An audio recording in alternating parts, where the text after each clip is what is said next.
Hi, Howie Rose here. Sorry I can't be with you to accept this wonderful honor in person, but I'm deeply humbled to be a part of this magnificent group of inductees.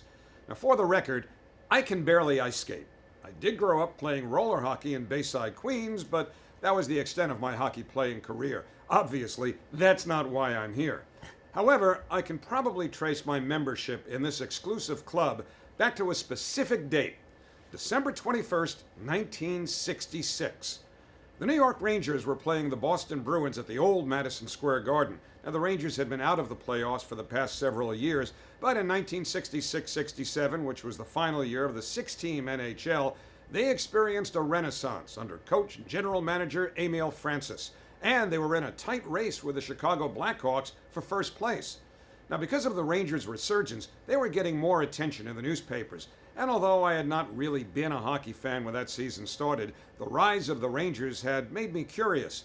On this particular night, I was turning the radio dial, as I often did, and just happened to land on WHN, 1050 in New York, the radio home of the Rangers. I paid attention. Marv Albert's passionate play-by-play immediately reeled me in. And when the Bruins' Dallas Smith, a defenseman no less, was awarded a penalty shot, Marv made it sound like the most exciting thing that had ever happened. Ed Jockerman, of the first act of what would make him one of my boyhood idols, stopped the shot. And that was it. I was hooked. Well, thanks to Marv and the Rangers, I was all in, and soon thereafter declared at the age of 12 that I wanted to be a hockey broadcaster. And I'm here to tell you that dreams really do come true. You know, it's funny how those dreams come to fruition. Sometimes it takes a confluence of circumstances, and so it was with me. By the summer of 1967, I'm not sure of exactly what I was the biggest fan, Marv, hockey, or the Rangers. I was obsessed. Well, one day that summer, I had the idea to start a fan club for Marv. I actually got through to him on the phone at WHN, and believe it or not, he could not have been nicer. And as I got a bit older and began to pursue my career, Marv became a mentor. As a junior at Benjamin Cardozo High School in Bayside, I bought my first Rangers season ticket. And like a complete lunatic, occasionally took my tape recorder to the Garden and actually practiced play-by-play from my seat. Now, that seat was located very close to Marv's broadcast location, and when he saw me with my tape recorder, he would hand me that night's press notes to make me sound as though I actually knew what I was talking about. But then he would critique my tapes. And even from the very beginning, he provided constructive criticism which has served me for my entire career. A couple of years later, the NHL expanded to Long Island, and the New York Islanders were born. By then, I was a freshman at Queens College and worked for the campus radio station, WQMC. The Islanders were kind enough to occasionally provide me a press credential for their games, meaning that I could practice my play-by-play in the press box and conduct interviews after the game.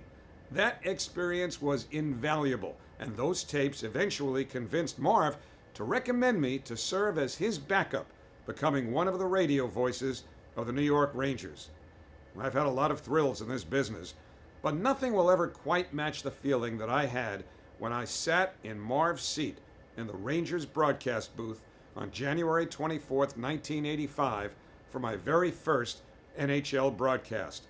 It was simply the realization of a lifelong dream, which intersected with another on June 14, 1994, when I was part of the play-by-play broadcast with Marv and Sal Messina as the Rangers won their first Stanley Cup in 54 years.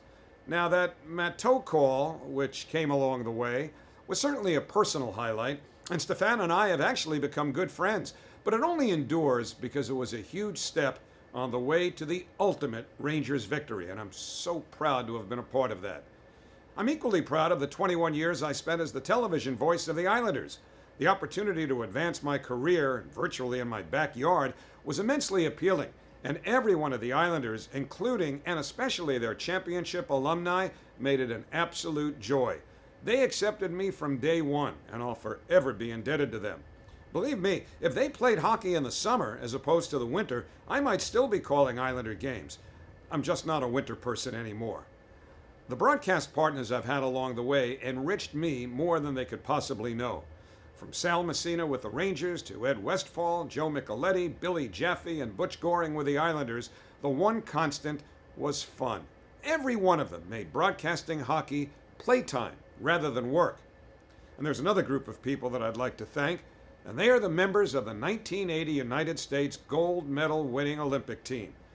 What you did to grow the sport in this country is found in every one of the great American players who have become cornerstones of today's National Hockey League. That thrill of a lifetime in 1994 was due largely to Brian Leach and Mike Richter, and your influence on them made it possible. More than 40 years later, the hockey fans of this nation still thank and salute you. I'd also like to salute my family.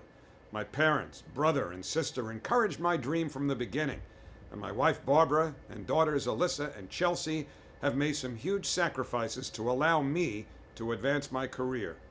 From the bottom of my heart, I thank you and love you all. And to all of today's inductees, my heartfelt congratulations.